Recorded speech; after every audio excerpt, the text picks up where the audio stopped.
እኮ ከመጀመሪያው ተነሳው አሁን እኔ ደግሞ ካንተ መጀመሪያ ሚዛናዊ እንድትሆን ከሁለቱም በኩል ያለው ነገር እኔ ሚዛናዊ ነኝ ግድ የለም ይሄን ሲያደርግ ሚዛናዊ ኮንኩማ ሁለቱንም አይደል ሲደረግ አልብሩሃይድ የሚያጠረ ማለት ግን ያው በሌላ አነጋገር የህዋት ጉዳይ ሟምቶ ውሃ ውስጥ የገባች ሳሙና መሆኑ የማይቀር ጉዳይ ነው። ዘመተብን እንጂ አልዘመተም ይያሉ ነው ያሉት። አሁን ዶክተር ደብረጽዮን አሁን ላደረጉን ነገሮች ሁሉ ትርክት እየፈጠሩለት ነው። ከዚህ በፊትም ቢሆን እኮ እኛ ተዘመተብን እንጂ አልዘመትንም ምን ነገር ነው። ምን ሊያረጉ ነው? እዚህ ካሳጊታ ድረስ መጡት፣ ጭፍራ ድረስ ሄዱት። ምን ሊያረጉ ነው? ደራሹና ኢትዮጵያ ደግሞ ያላቸውን ግንኙነት የሚታወቅ ነገር ነው። ይሄ ሁሉ ከበባ የሚያመላክተው አልቡርሃን ኃይልን ሊያጠፉ ያሰሩ ነውና አሜሪካን በዚህ ውስጥ እጃቸውን ያስገቡ ነው። ሽብርተኝነትን በመዋጋት በሚል ስም ፌደራል ህዋት ከባባድ መሳሪያዎችን አስረክቧል፣ ትጥቅ ፈቷል ያሉ የፌደራል መንግስት አመራሮችንም ከደብረጽዮን እኮ ነው የምታያቸው ማለት ነው። አሁን እኮ ደብረጽዮን ማለታቸው እንዴት አዲስ እንደሆነ ባላቀ ያኔ ራሱ የፌደራል መንግስት እኮ ህዋት ትጥቅ ፈቷል አስረክቦናል የሚል ነገር እያነሳ ነበር። ፎቶግራፎችን ጭምር እያሰራጨ በጣም ጥሩ አብዛኛው ሀራ መሬት ላይ ተቀመጡት ጦርም ሆነ አመራሮች ሆኑ እዚህ ደቡባዊ አካባቢ ልጆች ናቸው። ይሄ አንድ ክፍል ፈጥሯል። ይሄ ክፍል ወዴት ወጣ ማለት ነው? መቀሌን ይዞ እዛ አካባቢ ያሉት ማህበረሰቦችን ያለማመን ነገሮች ተፈጥረዋል ማለት ነው። የትግራይ የፖለቲካ ኃይሎችን ሲደረግ የነበረውን የተለያዩ ክሶች፣ ውንጀላዎች እና ማራራቆችን ለምን ከማለት ጀምሮ ምንድን ነው ውንጀላው ያረጉት? አሁን ለምሳሌ የተለያዩ ሌብሊንጎች ነበሩ። የቀንጅብ የሚሉ አይነት ሌብሊንጎች ነበሩ። እነሱን የማራቅ አይነት ጉዳዮች ነበሩ። ሰጥቻለሁ ባለው አፉ መልሶ ደግሞ ቀበሮን አውጥቶ ሲጨፍርበት ስናየው አሁን ደግሞ ሰጥተናል ግን መሬታችን የሚሰጠን ሰው አጣን ብሎ እንደ ምክንያት ሲያቀርቦ ምናል ወይ እድሜ የሄደ ሴት ትላንትና ያልከውን ነገር ትዘነጋለ። ይሄ የሚታወቅ ነገር ነው። የእንደዛ ችግር ገጥሞት ነው ወይስ በቃ ሊያስብ የሚችለው በዚህ ልክ ደረጃ ብቻ ነው? አሁን እንዳው እውነቱን እናውራ ከተባለ ይሄን ነገር ማውገዝ ነበረበት። ማንዳቃል ይሄ ዶክተር ደብረጽዮን ቡድን ለምን ማቀሙ መጣለ እኮ በዛ ጉዳይ ነው አይደል? ፌደራል መንግስቱና ህወሓት መካከል በተደረገው ነገር ማለት ነው። ይሄ ነገር የተደረገ መሳሪያ እንትን ማቀሙ ተጣለ ማለት ነው። ይሄ ነገር እኮ አልተስተካከለም፣ ዛሬም እኛ ጥያቄ አለ ምናምን ብሎ እንኳን ደፍሮ መናገር ሲገባቸው ሱዳን ምን አገብቷት ነው በዚህ ደረጃ ወጣ የምትናገር? በፓርኮች በተከበበችው በመሃል 4 ኪሎ በ65% ጠቅላላ ክፍያ የቤት ባለቤት ይሆኑ። ሜሪት ፕሮፐርቲስ ከባለ 1 እስከ ባለ 3 መኝታ አፓርትመንቶች ላይ የ35% ታላቅ ቅናሽ አድርጎ ባለ 1 መኝታ በ3.9 ሚሊዮን ብር አጠቃላይ ክፍያ፣ ባለ 2 መኝታ በ7.7 ሚሊዮን ብር አጠቃላይ ክፍያ፣ ባለ 3 መኝታ በ10.5 ሚሊዮን ብር አጠቃላይ ክፍያ አቀርቦሎታል። ልብ ይበሉ፣ የታላቅ ዕድል ቆየው ለ15 የተመረጡ ቤቶች ብቻ ነው። እንዲሁም ለንግድ ሱቅ ፈላጊዎች በሙሉ በመሃል መርካቶ ተክለ ሃይማኖት ከ440 ሺህ ብር ቅድመ ክፍያ ጀምሮ የንግድ ሱቆችን ከ11 እስከ 32 ካሬ በኔት ኤሪያ ብቻ በሽያጭ ላይ እንገኛለን። ታዲያ ይህ ዕድል ሳያመልጦት ከታች ባለው ስልክ ይደውለው። አክብሮታዊ ሰላምታችን በያላችሁበት የዓለም ዳርቻ ይድረሳችሁ። የተወደዳችሁ የአንድ አፍታ ሚዲያ ቤተሰቦች ከአንድ አፍታ ለእናንተ የሚደርስ የአንድ አፍታ ኢንሳይት ዝግጅታችን ተጀምሯል። ከሰሞኑ የተወሩ ወቅታዊ ጉዳዮች ላይ ትኩረት አድርገን ከአማኑኤል መንግስቱ ጋር እንወያያለን። አብራችሁን ቆዩ። አማን እንኳን ደህና መጣ። እንኳን ደህና ቆየኝ። ከሰሞኑ ሲነሱ ሲያነጋግሩ ከዋሉ ጉዳዮች መካከል አንድ ሁለቱን መርጠን እንወያይባቸዋለን። አንደኛው በትግራይ ያለው የፖለቲካ ገለትና ትኩሳት ነው። ሌላኛው ደግሞ አሜሪካ ለኢትዮጵያ ለዓመታት ጥለው የነበረውን የጦር መሳሪያ ሽያጭ ማዕቀብ አንስታለች። ይህን ተከትሎ ካሁኑ ጉሩምሩምታዎችና ጫጫታዎችን እየሰማን እንገኛለን። ከፖርት ሱዳን እስከ አስመራ እንደዚሁም በተለያዩ ዓለማት ያሉ የፖለቲካ ኃይሎችና የፖለቲካ ድርጅቶች ተቃውሟቸውን እያደረሱ ነው። በተለይም በዋናነት ደግሞ ኢትዮጵያና ሱዳን ካሉበት አሁናዊ ውጥረት ጋር ተያይዞ የፖርት ሱዳኑ መንግስት ትልቅ ተቃውሞን እያሰማ ነው። አሜሪካ ለምን ኢትዮጵያን የጦር መሳሪያ ሽያጭ ታነሳለች በሚል እነዚህን ጉዳዮች እንቃኛቸዋለን። በተለይ ቀጠናዊ አንደምታውን እንቃኘዋለን። በትግራይ የፖለቲካ ግለቱ እጅግ እየጨመረ ነው። የፕሪቶሪያ ስምምነትን ገንድሶ አዝጋሚ መፈንቅለ መንግስት ያደረገው ደብረጽዮን የሚመሩት የህወሓት ቡድን እንግዲህ ከሰሞኑ አደገኛ ውሳኔዎችን ወስኗል። ነገር ግን ትኩረት አላገኙም። ትኩረት ሰጥተን እንወያይባቸዋለን። ዋና መቀመጫውን ከመቀሌ በማንሳት በዋናነት በአክሱም እያደረገ እንደሚገኝ ነው የተሰማው። ይህ ደግሞ የሆነበት ምክንያት በዋናነት ከአየር ጥቃት ሽሽት ነው። አመራሮቼ ላይ የጦር መኮንኖቼ ላይ እና ባለስልጣኖቼ ላይ ያነጣጠረ የአየር ጥቃት በማዕከላዊ መንግስቱ ሊፈጸም ይችላል ከሚል ስጋት የመነጨ እንደሆነ የመረጃ ምንጮች እየጠቆሙ ይገኛሉ። እንግዲህ ባለፉት ሳምንታት የድሮንና የጄት ቅኝቶች በክልሉ ሲደረጉ እንደነበር ይታወቃል። ደብረጽዮንም በሰሞነኛው መግለጫቸው ላይ ጠቅሰውታል። ይህን ጉዳይ እንመልከተው እስቲ። በትግራይ አፈናው፣ እስራቱ፣ የሹምሽሩ እንደቀጠለ ነው። የጀነራል ታደሰ ወረደን ጊዜያዊ መንግስት የሚደግፉ አመራሮች ከስልጣን እየተነሱ ይገኛሉ። ከነዚያ መካከል እንግዲህ ጀነራል ገብረ ዲላ ይገኙበታል። የክልሉ ፖሊስ ኮሚሽነር ነበሩ። ከዚህ በተጨማሪ በርካቶች የጊዜያዊ መንግስቱን የሚደግፉ የህወሓትን ምክር ቤት መቋቋሙን የሚነቅፉ ሰዎችም እንግዲህ እየታሰሩ እየታደኑ ዛቻ እየደረሰባቸው እንደሚገኝ ከክልሉ የወጡ መረጃዎች ያመለክታሉ። ህወሓት ዋና ቢሮውን ከመቀሌ አንስቶ አክሱም ላይ ሲያደርግ ያቀዳቸው 3 ጉዳዮች አሉ። እነሱ እንመልከት እስቲ። ያማን መልካም ዘሮ አመሰግናለሁ። እንግዲህ እስቲ የዋና ከተማን ማዛወር የሚለውን ነገር እሱ ትንሽ እናቆየውና ከዛ በፊት ወሳኝ የሆነ እንዲያው ድግግሞሽም ቢሆን አሁን ወደ በመፈንቅለ መንግስት ወደ ስልጣን የመጣው የዶክተር ደብረጽዮን ቡድን ምንድን ነው፣ ለዚህ መፈንቅለ መንግስቱ ህጋዊ ባክግራውንድ ምን እየሰራለት ነው የሚለውን ነገርና ቀጥሎ ምን ለማድረግ እቅድ ይዟል የሚለውን ነገር ትላንትና ምናልባት እኔ እንደ ቃለ መጠየቅ ነገር ያደረገበት ነገር ስላለ እዛ ላይ የተሰጡት ነገሮች ምን ያመላክታሉ፣ ከዚህ ምንድነው መገንዘብ ያለብን? ለምን ብዙ ሰው ጥያቄ ብያነሱ ነው ያሉት። በተለይ ፌዴራል መንግስቱ ድሮንን አንድ ያዞረው መልሶ ሄሊኮፕተርን ዞረ፣ ከዛ ምንም አይልም። የተደረገ መፈንቅለ መንግስት ልክ ነው አይልም፣ ደግሞ ህግ ጥሰት ነው የሚል ነገር የለም። ጭጭ ያለ ነገር ነው ያለው። ምናልባት ምን ታስቡ ነው የሚለውን ነገር ፍንጭ ልሰጥ የሚችል ነገር ይዘት ስላለው እዛ ውስጥ። ስለዚህ ጉዳይ እስቲ ትንሽ ላንሳ። እስቲ ትላንትና ዶክተር ደብረጽዮን ካነሳው ውስጥ 3 ነገር ላንሳ። ድግግሞሽ ይመስላል፣ ነገር ግን የራሳቸውን ፖለቲካዊ መልእክት አላቸው። የመጀመሪያው የፕሪቶሪያል ስምምነት የፈረሰው 2015 ዓመተ ምህረት ነው። ሎክ ናው አሁን ያለነው 2018 ኦልሬዲ 9ኛ ወር አካባቢ ላይ ነው ያለነው። አሁን ስምምነቱ ከፈረሰ ስንት አመቱ ነው ማለት ነው? ወደ 3 አመት ወደ 4ኛ አመት እየሄደ ነው የሚል ነገር ነው ዶክተር ደብረጽዮን ያስቀመጠ። መገለጫው ምንድነው ያለው? እኛ ስምምነቱን ተማምነን ከባባድ መሳሪያዎቻችንን ፈተን አስረከብን፣ በዛው ልክ በወራሪ የተያዘ ግዛታችን ይለቀቅልናል የሚል ተስፋ ነበረን። ይሄ ባለመደረጉ ስምምነቱ ፈርሷል አለ። ይሄ ነገር 2 ነገር ነው ውስጥ ያለው። ይሄ ነገር ማለት የመጀመሪያው ነገር ምንድነው? እኔኛ ስምምነቱን ፈራሚ ፕሪቶሪያ ስምምነት የፈረመው ህወሓትና ፌዴራል መንግስት በውስጥ አዋቂነት ፕሪቶሪያ ስምምነትን አፍርሰን አብረን ለባለፉ 3 አመታት ኖረናል። nothing is new እያለን ያለው የሰውዬ ማለት ነው። ምንም አዲስ ነገር የለም። አሁን የአዲስ ትልቅ ኃጢአት እንዳደሰራን ነገር አርጋችሁ አትቁጠሩ። ስምምነቱ እኛ ሁለታችን በምንተዋወቀው አፍርሰን አብረን በጀትም እየተሰጣጣን አብረን አዲስ አበባም እየመጣን ምንም እያል የተለያዩ ነገሮችን እየተዛዛትንም እየተደጋገፍንም ቀጥለናል። ዛሬ አይደለም የፈረሰው ስምምነቱ የሚል ነገር ነው መልእክት ማስቀመጥ ፈለገው። ይሄንን ደግሞ ፌዴራል መንግስቱም አምኖ ተቀብሎ እየኖረ ነበር የሚል ነገር ነው። እንግዲህ በዶክተር ደብረጽዮን አይምሮ የሚታሰብ ንግግር ነው። ህዝቡን ለማሳመን የመጣ ሀሳብ ነው። እንግዲህ ኦኬ ብለህ እዛችሁ ጋር ገልበጥ አድርገህ ፕሪቶሪያ ጋር አንድ ስምምነት ፈረሰ ሲባል ምን ማለት ነው? እሱ ነው እኮ ስምምነቱ ከፈረሰ እኮ ጊዜያዊ አስተዳደሩ በምን ሌጋል ግራውንድ ነው መጣ ምን ጥያቄ ታነሳለህ? ጊዜያዊ አስተዳደር ነበር አይደል? ስምምነቱ 2015 ከፈረሰ ከዛ በኋላ 1 አመት ጀነራል ታደሰ ያስተዳድሯል። ከዛ በኋላ ጌታቸው አስተዳድሯል። ከዛ በፊት ጌታቸው አስተዳድሯል። እነዚህ በምን አይነት ታይትል በተፈጠረው ጊዜያዊ አስተዳደር በሚባል ነገር ውስጥ ያስተዳደረ ብለህ ብትጠይቀው እንደዚህ አይነት አመክኖ የሚመነጨው ከዶክተር ደብረጽዮን አይምሮ ብቻ እንጂ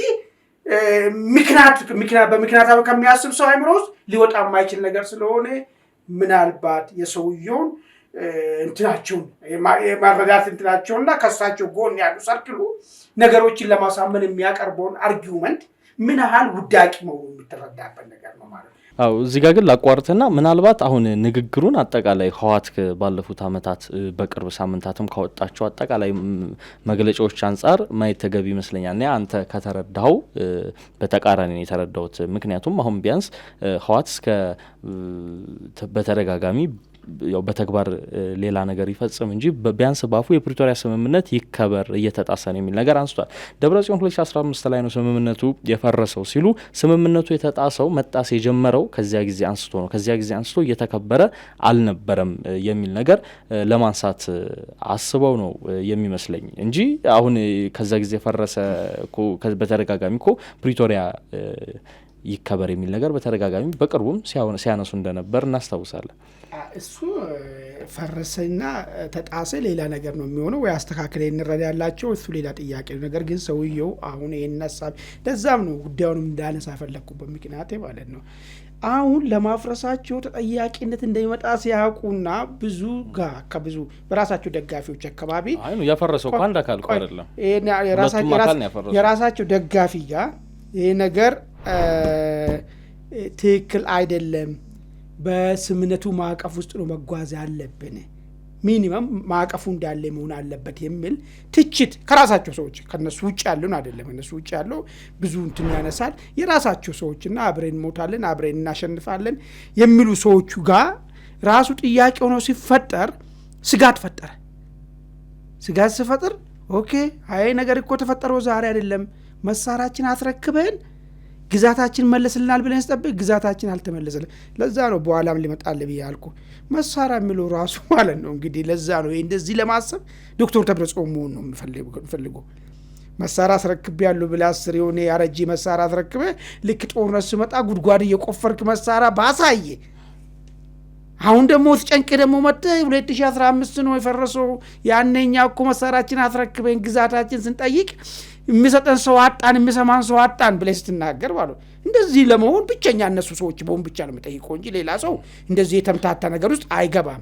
ግን አሁን የፌደራል ህወሓት ከባባድ መሳሪያዎችን አስረክቧል፣ ትጥቅ ፈቷል ያሉ የፌደራል መንግስት አመራሮችንም ከደብረጽዮን እኩል ነው የምታያቸው ማለት ነው። አሁን እኮ ደብረጽዮን ማለታቸው እንዴት አዲስ እንደሆነ ባላቀም ያኔ ራሱ የፌደራል መንግስት እኮ ህወሓት ትጥቅ ፈቷል አስረክቦናል የሚል ነገር እያነሳ ነበር፣ ፎቶግራፎችን ጭምር እያሰራጨ በጣም ጥሩ ለምን እንደው ታውቃለህ ፌደራል መንግስት ሰዎች በእምነት ዝም ብሎ ፋርዘሊ በደንብ አድርገዋን በወቅቱ እኔ ራሴ ሚዲያ ላይ አንስቼ ነበረ በነበረን መረጃ ምንጭ መሰረት ህወሓት ያስረከበው ያረጀና የማይሰሩ መሳሪያ ነው ያስረከበው አላስረከበም ብለን እኔ ራሴ ሰርቼ አውቃለሁ ይህንን ጉዳይ ማለት ነው። በኋላ የፌደራል መንግስቶች ነምቤቨር በምናውቀው እንትን አስረክበዋል አሉ።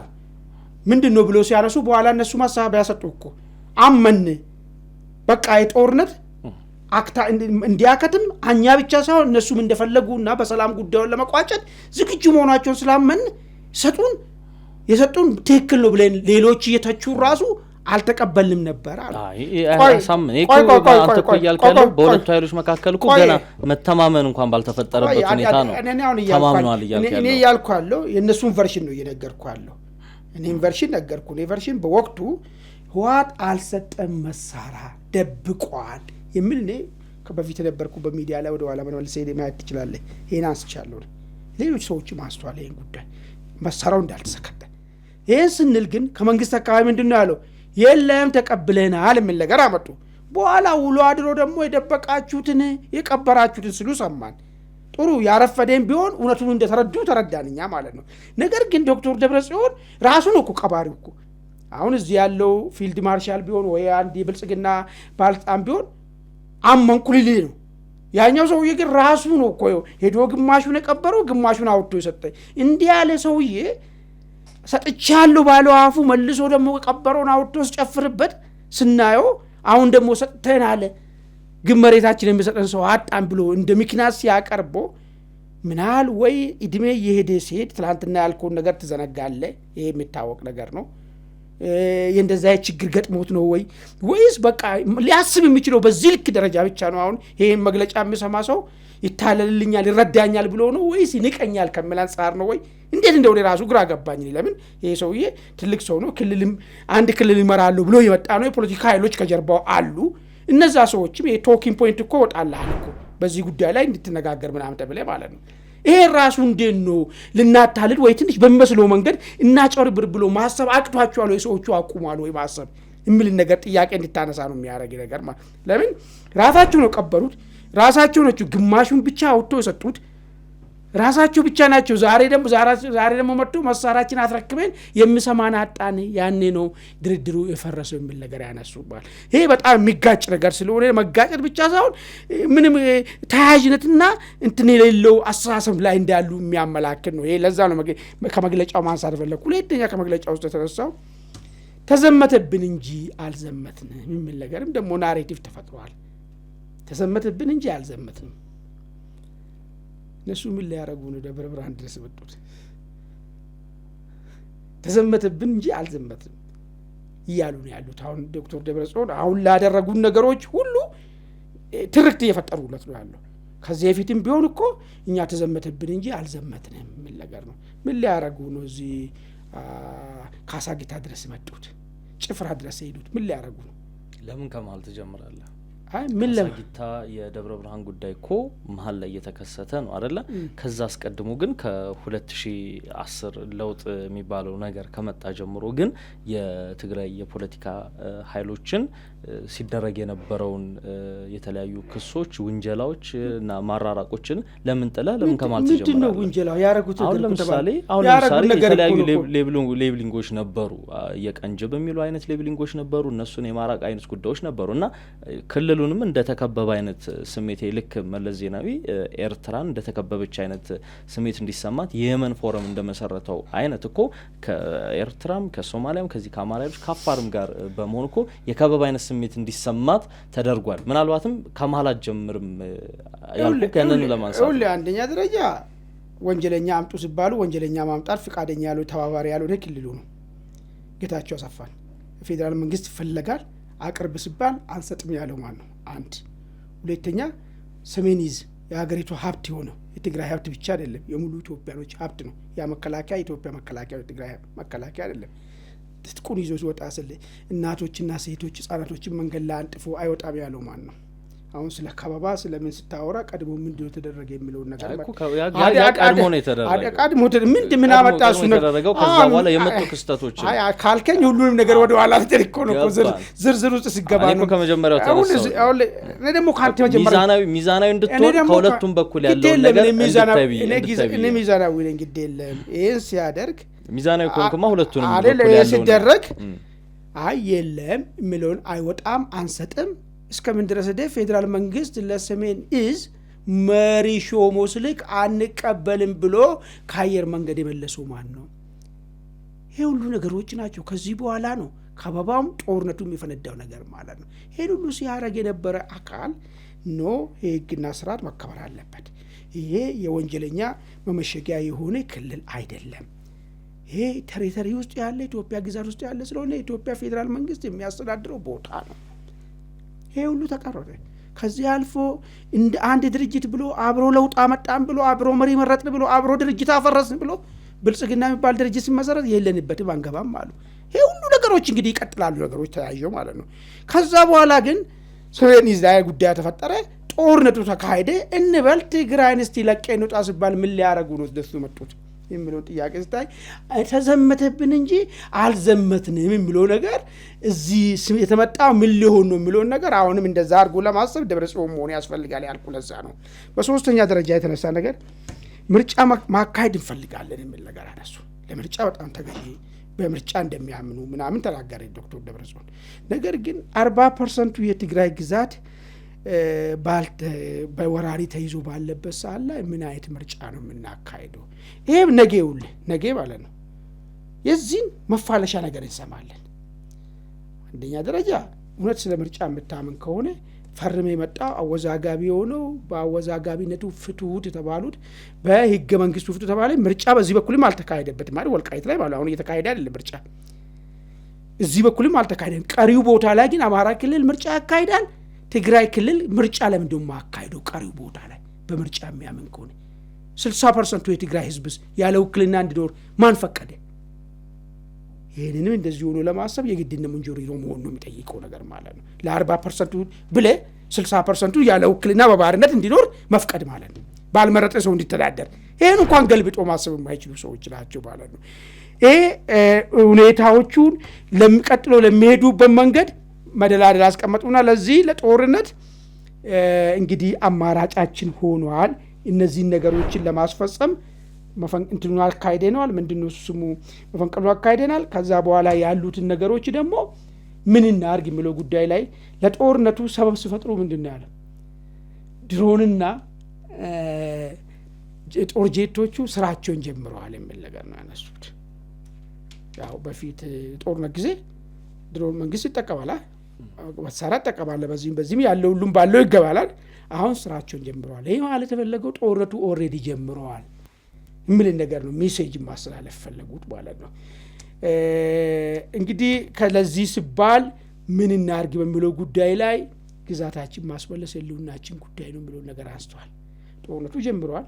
ስለዚህ ይህን ጦርነት መቀልበስ አለብን። እንዳውም ምንድነው አለ በጣም የሚገርም ነገር ጅብ አንድ እግርን በልቶ እስኪጨርስ ድረስ አጠብቅም። ኦልሬዲ ራስን ለመከላከል መነሳት አለብን የሚል ነገር አሁን ለሚያረጉት ነገር እንዴት እንደመጣ ነገሩን ያስረዱበት ሁኔታ ነው ያለው ማለት። ምናልባት ወደ ዋና ከተማ ማዛወሩ ከመሄዳችን በፊት ሆነ የምትለው ነገር ካለ እንትልስ ማና ከዛ ቀጥል በዛው እንግዲህ ከዚሁ ጋር ተያይዞ አሁን ጦርነቱ ሊጀመር ነው። ጦርነቱ የሚጀመርበት ምክንያት አምጥቼላለሁ በእነሱ የቀረበው ነገር ማለት ነው። ከዛ ጦርነቱን ስናደርግ ግን ምን እናደርግ ከሚለው ነገር ውስጥ አንዱ የዋና ከተማው ነው መጥቷል ማለት ነው። ከመቀሌ የፖለቲካል ሴንተሩን ከመቀሌ ወደ አክሱም መውሰድ ተፈልጓል። ግን እውነተኛው ምክንያቱ ምንድነው? እውነተኛው ምክንያቱ ምንድነው? ለምንድነው ከመቀሌ ወደ አክሱም? ከዚህ በፊት እኮ መቀሌን ይዞ ተዋግቷል አይደል? መቀበጫቸው መቀሌ አድርጎ ተዋግቶ ቆላን ተንቤን ሄዶ ከቆላን ተንቤን ደግሞ መልሶ መቀሌ መጥቷል አይደል? ለምንድነው አሁን መቀሌ መልቀቅ የፈለጉበት ምክንያት? ቅርታ ሶስት ነገሮችን ይታዩኛል መላምት ማስቀመጥ የሚችለው። የመጀመሪያ መላምት ማስቀመጥ የሚችለው የትግራይ ፖለቲካ ውስጥ የተፈጠረው ክፍፍል አለ። ሁለት ፖላሮች ወደንም ጠላንም ተፈጥሯል። ወደ ላይ ያሉት እነዚህ ሽሬ እና አክሱም እና አድዋ አካባቢ ያሉ የፖለቲካ ተወላጆችና ደቡባዊ ትግራይ ወደሞ ተንቤን አካባቢ ያሉት ይሄ ዛሬ መጣ አይደለም። ዛሬ ነፍስ ዘራ እንጂ ከነ ተወልዴ ስሙ ተወልዴ ውሩ ያለው ምጣሩ ተወልዴ ውሩና መለስ ዜናዊ መካከል በተፈጠረው ውዝግብ ያኔ 1993 የተፈጠረ መከፋፈል ላይ አንደኛው ታችኛው ነው፣ አንደኛው ላይኛው ኢሊት ነው። ሁለተኛ ተደከመ ወቅቱን ጠብቆ አቶ ጌታቸው ረዳና ዶክተር ደብረጽዮን መካከል የተፈጠረ ያው ነው። ያውን እንኳን ሶስተኛውን ቡድን አለ ማለት ይከብዳል። ያው ጀነራል ታደሰም ራሳቸውን ለይቶ ቡድናቸውን ይዞ አቋም ይሄ ነው እስከዚህ ድረስ ለዚህ ነገር ይፋለማሉ የሚል ነገር ስለሌላቸው ምን ተማሳቱ የሚከብድ ነገር ይሆናል። በዚህ መካከል ሁለት የሆነ ባይፖላር የሆነ ነገር እየተፈጠረ እንዳለ ነው ትግራይ ውስጥ ማለት ነው። እንደ ድሮ ልክ አንዱ ሐሳብ ብቻ ገዢ ሆኖ የአንዱ ሐሳብ ብቻ ባሪያ የሚሆን ሳይሆን ኖ የማለትና ይሄንን ለማጥፋት ማንኛውም ነገር እናደርጋለን። በአብዛኛው ሀራ መሬት ላይ ተቀመጡት ጦርም ሆነ አመራሮች ሆኑ እዚህ ደቡባዊ አካባቢ ልጆች ናቸው። ይሄ አንድ ክፍል ፈጥሯል። ይሄ ክፍል ወዴት ወጣ ማለት ነው? መቀሌን ይዞ እዛ አካባቢ ያሉት ማህበረሰቦችን ያለማመን ነገሮች ተፈጥረዋል ማለት ነው። ይሄ አንዱ መላምት ብዬ የማስቀምጠው ነው። ከመቀሌ ሺፍት ለማድረግ የፈለጉበት ህዝቡ ራሱ ያመኑ ያለ አይመስለኝም። ቤታችን ደቡባዊ ትግራይ ብሎ የሚያስቀምጡት አካባቢ ያለውን ለኛ ጥሩ ፊሊንግ አለው ብሎ አይገምቱም። ሀራ መሬት ነፃ መሬት ብሎ የተቋቋሙ ኃይሎች በአብዛኛው ከዚህ አካባቢ የወጡ ሰዎች ናቸው። ሲውል ሲያድር ዱሮ ኩርፊያ የነበረው አሁን መልክ ይዞ ለመታገያ ነጥብ ሆኖ ስለወጣ ይህንን ነገር መሸሽ አለብን። የኛ ነፃ ግዛት ደጀን የምንለው ላይ ያለ ነው ብሎ ነገር ከዛ አንጻር ታስቦ ሊሆን ይችላል። ሁለተኛ ቅድም አንተ ያነሳው ነጥብ ጥሩ ነጥብ አለ። ጦርነቱ ከዚህ በፊት የሆነ ጀነራል ሳሞራ ማስቷል ከዛ ፊት ቀደም ብያስቼ ነበር። እንደ ከዚህ በፊቱ በሚሊሻ ተራራና ሸጠን ለመሯሯጥም ብዙ እሱም ብቻ ሊያካትት ላይሆን ይችላል። መሪዎችን ለይቶ የመምታት ነገር አሁን ያየነው እነ እስራኤል የሚያረጉት ከኢራን ጋር የሚያረጉት ጦርነት ሰፊውን ህዝብ ትቶ ሰፊውን መከላከያ ሰፊውን ትቶ ዋና ኮሮቹ ላይ ታርጌት ያደረገ ጥቃት ነው የሚወሰደው። በዛ ደረጃ እንኳን እነ እስራኤል ፐርፌክት በሆነ ሁኔታ ሊደረግ የሚችልበት ቴክኖሎጂ አለን ብለን እንኳን ባናስብ፣ ነገር ግን ጦርነቱ መሪዎችን ታርጌት ያደረገ ጥቃት ላይ ሊያተኩር ይችላል የሚል ነገር ነው ያለው። ለዚህ ባይ እነዚህ መሪዎች መደበቂያ ዓለም አቀፉ ሊሰማ የሚችለው የዩኔስኮ እንትን የሰጣቸው ቦታዎች ያሉበት እዛ አካባቢ ስለሆነ ወደዛ አይነት የመሸሽ እንትንም ተጠቅመው ሊሆኑ ይችላሉ። ሰብአዊ ጋሻ ሊያረጉት ያን ነገር። ሁለተኛ ሃይማኖታዊ ተቋማትን ከለላና ጋሻ ለማድረጉም አስቦ ሊሆኑ ይችላሉ የሚል ነገርም ሊያስኬድ ይችላል። በሶስተኛ ደረጃ ማዘዣ ጣቢያውን እንደ ከዚህ በፊት ልክ እንግዲህ አሁን ነገሮች ግልብጥብጣቸው ደግሞ እየወጣ ነው፣ እንዴት እንደሆነ አይታወቅም እንጂ ከሻቢያ ጋር ነው ይሄ ሁሉ ጦርነቱ እየታቀደ ያለው። አብረን እነን አረፋ መንግስትን ገፈን የራሳችን መንግስትና ለሻቢያ ምቹ ሆነች መንግስት ፈጥረን እንኖራለን የሚል ነገር ነበረ ሐሳቡ ያለው።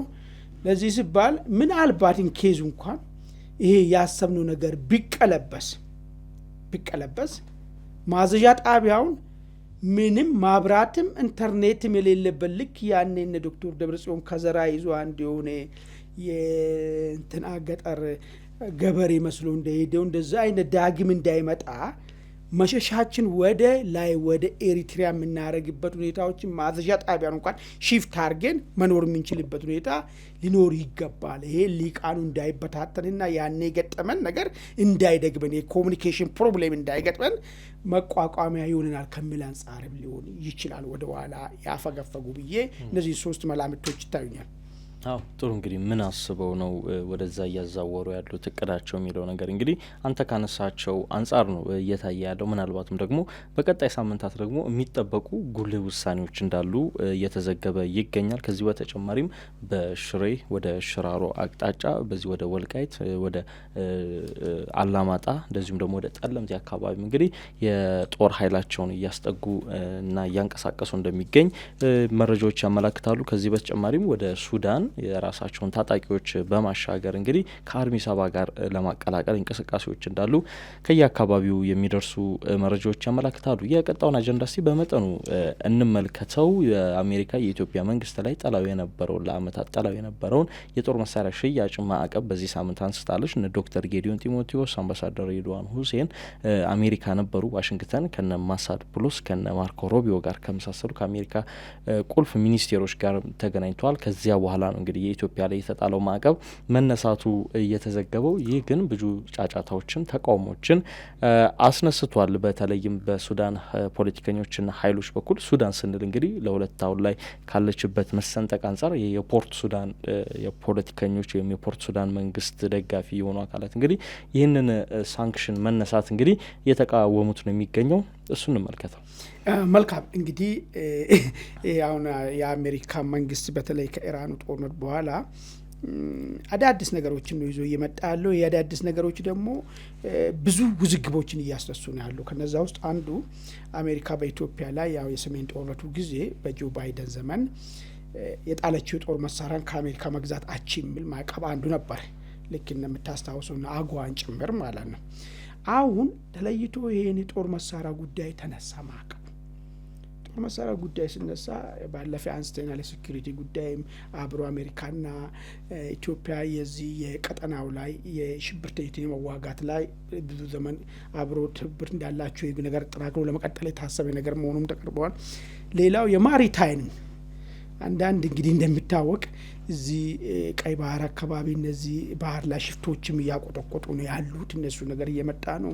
ከዛም አልፎ ደግሞ በኋላ ሆርሙዝ ጋር የተፈጠረው ነገር ወደዚህ ባቤል መንደቤል አካባቢ ሊመጣ ይችላል የሚል ስጋትም ስላላቸው ይህን ጠቅለል ነገር አደረጉትና ኢትዮጵያ ተባባሪያችን ነች፣ አንከር ስቴት ነች፣ የጸጥታ የቀጠናውን ጸጥታ ማስከባሪ ልታረጋጋ የሚችል ትልቅ ሚና መጫወት የሚችል አገር ነች ከሚል ነገር ይህንን ማዕቀብ አነሱ። ማዕቀቡን ግን ሲያነሱት ሌሎቹ አደፈጡ። የማዕቀብ መነሳት ጥሩ ትርጉም ያልሰጣቸው ሶስት ኃይሎች ናቸው። የመጀመሪያው ሱዳን በአልቡራን የሚመራ፣ ሁለተኛው ኤርትራ ነች፣ ሶስተኛው ደግሞ ህወሓት ራሱ ነው። ነገር ግን ኤርትራና ህወሓት አደፈጡ ነገሩ እኛ ጋዝ በሚመልክ ይመጣል የሚለው ነገር ገና እየጠበቁ ያለ ይመስለኛል ዝምታን ነው መረጡት ሱዳን ግን አልቻለችም ትላንትና ስካይ ኒውስ አረቢካ ላይ ወጣ አንድ መረጃ አለ ምንድነው የሱዳን ወታደራዊ ኤክስፐርት ጭምር ነው በፍጹም ይሄ ነገር አግባብ አይደለም ብሎ እስከመቃወም ድረስ መጡበት ሌሎች ተንታኞችም የሱዳን በዚህ ጉዳይ እንደማትስማማ አስተዋል ምንድነው ሱዳን ለዚህ ጉዳይ ምንድነው ነርቫን ነካት የሚለው ነገር ነው መታየት መቻል አለበት ነገር ማለት ነው ከኢትዮጵያ ላይ ማዕቀብ መነሳቱ እሱ አለ ምንድነው ሁለት ነገሮችን ማይጠቃ ይመስለኛል ይሄን በደንብ እንድታየን አንደኛው ባለፈ ሱዳን ኢትዮጵያን ከሳለች ከባህር ዳር የተነሳ ድሮን ካርቱም መጥቶብኛል አየር ማረፊያ አይን የሚል ነገር አስታለች አንዴ እንትይዟል ሁለተኛ አይ ቲንክ ከአንድ ወር ምናምን በፊት ይመስለኛል አሜሪካ ሙስሊም ብራዘርስ ሁድ የሚባለው ከአልቡርሃን ጋር አልቡርሃን ኃይል ውስጥ ተሰግስጎ ያለው ኃይልን እሱ ሽብርተኛ ብላ ፈረጃለች አሜሪካ አሁን ይሄን ማዕቀብ ስታነሳ አንዱ ዘብሎ ከሚቀመጡ ነገሮች ኢትዮጵያና አሜሪካ ግንኙነት ብሎ ከተቀመጡ ከዋነኞቹ ውስጥ አንዱ ሽብርተኝነትን በጋራ እንዋጋለን በዚህ ቀጠና ውስጥ ፖቴንሻል ሽብርተኛና ማናቸው ያሉ ዘካይስትን አንዱ አልሸባብ ሶማሊያ አካባቢ ያለ የተለመደው ማለት ነው ኒውሊ ኢመርጅድ ግን ይሄ ነው ሙስሊም ብራዘርስ ሁድ ነው ያ ሱዳኑ ማለት ነው ከዛ በኋላ እና አይኤስ ሊኖሩ ይችላሉ አዲስ ደግሞ የሚፈጠሩ አይጠፉም በኋላም ማለት ግን አሁን ታርጌት ተደርጎ ያሉት የሶማሊያውና እዚህ አልቡርሃን ጋር ያለው ጣጣ ነው ማለት ነው ምናልባት እንግዲህ ሱዳን ከፍተኛ ስጋት ውስጥ የከተታት ይሄ ሙስሊም ብራዘርስ ሁድ በአሜሪካ ሽብርተኛ ተብሎ ተፈርጇል ኢትዮጵያና አሜሪካ ደግሞ በቀጠናው ሽብርተኝነትን በመዋጋት አጠናክረን እንቀጥላለን የሚል ነገር ይዞ መጥተዋል በዚህ ላይ ከኢትዮጵያ ማዕቀብ ማንሳቷ ቀጥተኛ ቀጣይ ሱዳን ላይ ለምትላለው ኃይል አሜሪካ ለማትፈልገው ኃይል ኢትዮጵያ እንትን እንድታደርገው ሁኔታዎች እየተመቻቸ ነው ወይ አንድ እሱን ትይዛለ ፈጥኖ ደራሹና ኢትዮጵያ ኃይል ደግሞ ያላቸውን ግንኙነት የሚታወቅ ነገር ነው ይሄ ሁሉ ከበባ የሚያመላክተው አልቡርሃን ኃይልን ሊያጠፉ ያሰሩ ነውና አሜሪካን በዚህ ውስጥ እጃቸውን ያስገቡ ነው ሽብርተኝነትን በመዋጋት በሚልስም በኢትዮጵያ በኩል በቀጥታ ወደዛ ሊገቡ ያሰቡ ነው ወይ የሚል ነገር ግምት ይዟል ለዛ ነው ሱዳን በከፍተኛ ደረጃ ይሄንን ነገር አውግዛለች መሆንም የለበትም ከኢትዮጵያ ላይ መነሳት የለበትም እንዳው እውነቱን አውራ ከተባለ ይሄን ነገር ማውገዝ ነበረበት ማንዳቃል ይሄ ዶክተር ደብረጽዮን ቡድን ነው ለምን ማዕቀቡ መጣለው እኮ በዛ ጉዳይ ነው አይደል ፌደራል መንግስቱና ህወሓት መሐከል በተደረገው ነገር ማለት ነው ይሄ ነገር የተደረገ መሳሪያ እንትን ማዕቀቡ ተጣለ ማለት ነው ይሄ ነገር እኮ አልተስተካከለም ዛሬም እኛ ጥያቄ አለ ምናምን ብሎ እንኳን ደፍሮ መናገር ሲገባቸው ሱዳን ምን አገብቷት ነው በዚህ ደረጃ ወጣ የምትናገረው አለስ የቅድም የዘረዘርኩልኝ ነገር የዚህ ማዕቀብ መነሳት በዋነኝነት ጉዳዩ የሚሄደው የአልቡርሃንን እድሜን የማሳጠር ሂደት መሆኑን ያጣሩ የአልቡርሃን እድሜ ያጠረ ማለት ግን ያው በሌላ አነጋገር የህወሓት ጉዳይ ሟምቶ ውሃ ውስጥ የገባች ሳሙና መሆኑ የማይቀር ጉዳይ ነው ለምን የሚተማመኑበት አልቡርሃን ጋር እየተዋጋ ያለው አርሚ 70 የሚባለው እዛ ያለው እነሱ ጦር ነው ትልቁ እነሱም እነ ዶክተር ደብረጽዮን ቅድም እንዳነሳውልኝ ወደ ወልቃይት እንዘምታለን የሚሉት ይሄንን ኮሪደር ሰብረን ማንኛውንም እርዳታ ከሌላ አገር ማንም እናደርግ የምንችለው ከወዳጃችን ከሆነ ከአልቡርሃን ጋር መገናኘት እንድንችል የሚል ህልም ነው